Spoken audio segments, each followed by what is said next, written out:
साथियों नमस्कार। साथियों, ये जो आप प्यारा सा फूल देख रहे हैं, आप पहचान गए होंगे किसका है। जी हाँ, सही सही पहचाना आपने। ये है एशियाटिक लिली, जो हमारा लिलियेसी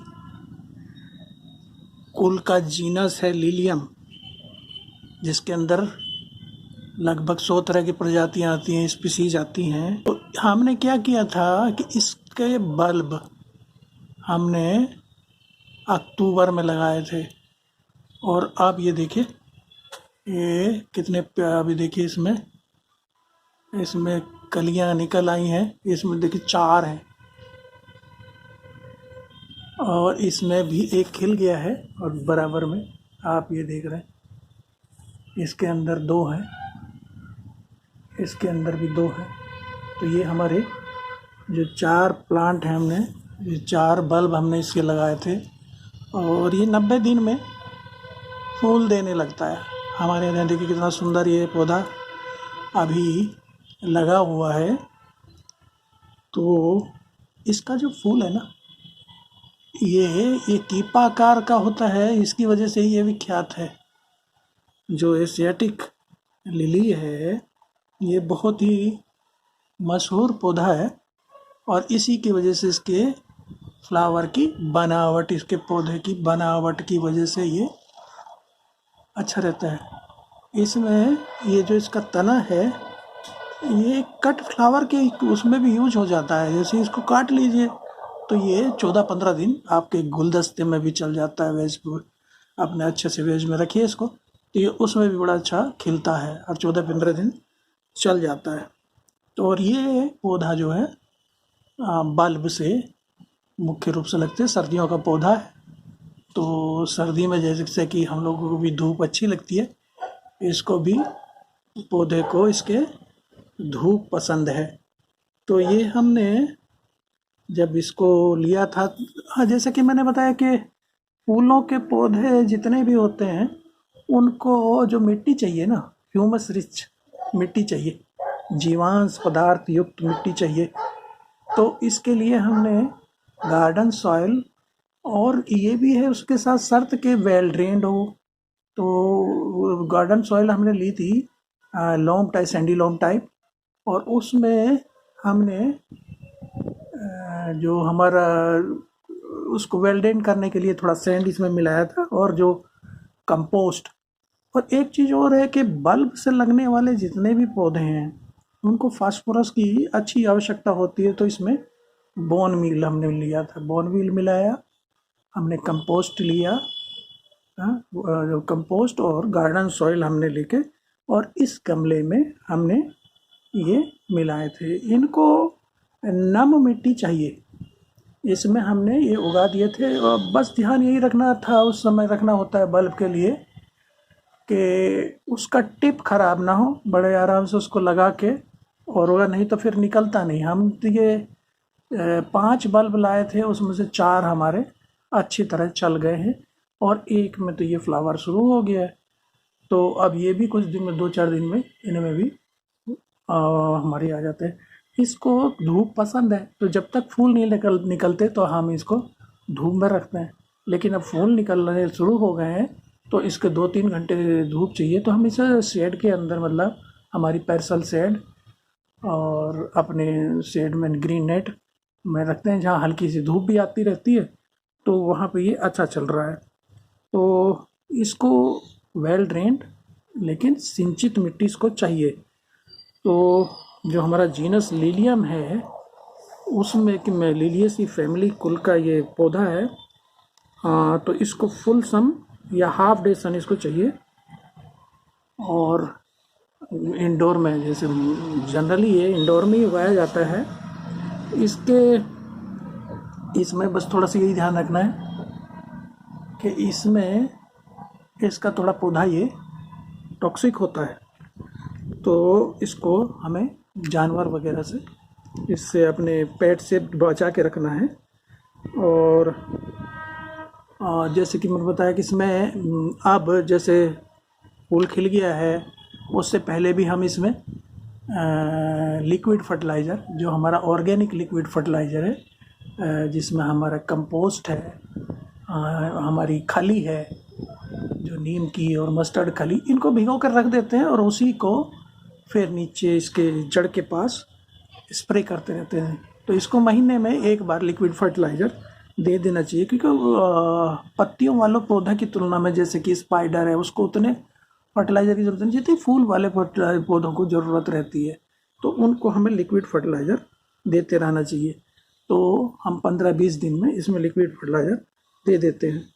और इसके बाद जब ये पौधा फूल खिल जाएगा, इसका अच्छी तरह से फूल खिल जाएंगे, पत्तियां पीली पड़नी शुरू हो जाएंगी, तो हम इसको ऐसी सूखने देंगे और फिर इसी में रखे रहने देंगे। जब तक पत्तियां नहीं सूख जाती तब तक इसको लिक्विड फर्टिलाइज़र हम देते रहेंगे, और अगले साल के लिए फिर ये बल्ब हम इनके सुरक्षित रख लेंगे। तो हम कहीं भी सुरक्षित इसको ड्राई स्टेज उसमें से जगह पे रख देंगे। लेकिन जब तक इसका ये जीवन चक्र जो है ये पूरा नहीं हो जाता, जब तक पत्तियां ये अपने आप नहीं गिरा देता, तब तक हम इसमें पानी और वो लिक्विड फर्टिलाइज़र इसको देते रहेंगे। तो ये क्योंकि ज़्यादातर सर्दियों के पौधे सन लविंग होते हैं, उनको धूप पसंद होती है, तो जब भी इसको लेके आते हैं हम लगाते हैं, तो बस यही ध्यान रखना होता है कि बल्ब हमारे स्वस्थ होने चाहिए। कमज़ोर बन लाएंगे, कमज़ोर पौधा होगा, और स्वस्थ हमारे होंगे। तो एक चीज़ ये ध्यान रखनी है कि जब हम बल्ब लगाएं तो हल्का नमी होनी चाहिए, या बाद में भी इसमें पानी भरना नहीं चाहिए, बस पानी से ये नम हो जाना चाहिए। तो हमें अपने उसको वेल ड्रेन सोइल बनाना है। इसके लिए हमें इसमें थोड़ा सैंड मिला देंगे, और नीचे इसमें बहुत ज़्यादा कीट रोग तो नहीं लगते हैं, उसी के लिए हमने नीम की खली भी इसमें मिला देते हैं। नीम की खली का हम लिक्विड वो भी देते हैं, और लग जाए कोई ऐसी समस्या दिखाई दे तो नीम ऑयल है हमारे, 1 लीटर पानी में कुछ बूंदे डाल के, और उसको हम इसको इस्तेमाल कर सकते हैं। तो इसको एक चीज़ है कि जैसे हम डहेलिया में करते हैं कि उसका फूल इससे भी भारी होता है तो सहारा देते हैं, हालांकि मेरे को महसूस नहीं हुई इसमें, लेकिन हवा चलती है थोड़ा तो इस गिरने का इसकी संभावना बनी रहती है। तो इसमें थोड़ा सहारा इसके देने के लिए स्टेकिंग इसकी कर देंगे तो अच्छा रहता है। तो इसमें ये है कि हमें 15 दिन पे इसमें लिक्विड फर्टिलाइज़र हम देते रहें, जब तक देते रहें जब तक इसकी पत्तियां गिर ना जाएं। तो जिससे हमें, क्योंकि इससे अगले साल के लिए बल्ब लेने होते हैं। तो इसमें जैसे कि मैंने बताया कि इस पौधे को मिट्टी नम चाहिए, वेट नहीं चाहिए, सॉगी टाइप नहीं चाहिए, पानी भरा हुआ नहीं चाहिए, पानी इकट्ठा नहीं होना चाहिए, ब्राइट लाइट चाहिए, और 2-3 घंटे जब तक फूल नहीं आता जब तक तो इसको कम से कम आधा दिन या पूरा दिन आप रख सकते। लेकिन फूल आ जाता है तो नहीं तो फेड हो जाते हैं फ्लावर्स, तो इसको थोड़ा हमारा इनडायरेक्ट इसको सनलाइट चाहिए। और इसके अलावा हम जैसे इसको मैंने बताया कि इसमें ज़्यादा कोई ऐसी दिक्कत नहीं होती इसमें हमारे पौधे में। तो 2-3 चीज़ें जो फ्लावर्स के साथ, फ्लावर प्लांट्स के साथ हमें करनी चाहिए कि एक तो ये पौधा जो है ये कंद से उगने वाला है, तो इसको फास्फोरस की ज़रूरत रहती है। तो उसके लिए मिट्टी में बोन मील ज़रूर मिलाएं। बोन मील क्या है, उसमें 20-22% तक फास्फोरस होता है, तो उससे ये पौधा अच्छा चलता है, इसकी जड़ भी अच्छी पकड़ होती है, और कंद से जो हमारा इसका तना निकलता है वो भी मजबूत होता है, तो गिरने की संभावना फिर थोड़ा कम हो जाती है। इसके लिए अलावा ये थोड़े से ह्यूमस रिच सॉइल चाहिए, क्योंकि फ्लावरिंग वाले पौधों को थोड़ा सा वो हैवी फीडर होते हैं बाकी पत्तियों वाला की तुलना में। तो दूसरा हमारा ये हो गया।